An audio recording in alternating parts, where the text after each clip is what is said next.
দাদা মনে আছে তো আজ আমার জন্মদিন, আর এই জন্মদিনে কিন্তু আমি সাইকেলই চাই বলে দিলাম। হ্যাঁ আচ্ছা ঠিক আছে, তুই যা, আমি নিয়ে আসবো। আরে দাঁড়া না, এই দেখ।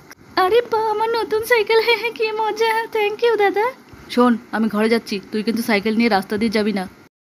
এই নতুন সাইকেল চালিয়ে আমি সারা পাড়া ঘুরবো, আমার বান্ধবীদেরকে দেখাবো, খুব মজা হবে, যাই। আরে রুহি, নতুন সাইকেল কবে কিনলি? আমার দাদা কিনে দিয়েছে রে, এটা আমার বার্থডে গিফট। বাবা, আমি এরকম সাইকেল চাই। আরে এটা কি রে, এর থেকে আরো ভালো সাইকেল কিনে দেবো তোকে। না না, আমার এই সাইকেলটা চাই, আর এক্ষুনি চাই। আচ্ছা আচ্ছা ঠিক আছে, চল। এ মেয়ে দাঁড়া, তোর সাইকেলটা আমায় দে, আমি কিনবো। না না আঙ্কেল, এটা আমি বিক্রি করবো না, এটা আমার বার্থডে গিফট। তো আমি কি করবো রে? এই সাইকেলটা আমার মেয়ের খুব পছন্দ হয়েছে, আমি এটাই চাই। ছাড়ো আমাকে, আমি বিক্রি করবো না। ওসব আমি শুনবো না, এই যে টাকা নে আর নাম সাইকেল থেকে। আরে নাম না। আমার সাইকেল, আমার সাইকেল ছেড়ে দাও, আমার সাইকেল, আমার সাইকেল। এই বোন, কাঁদছিস কেন, কি হয়েছে?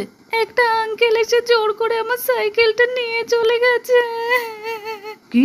তুই দাঁড়া তো, আমি এক্ষুনি আসছি।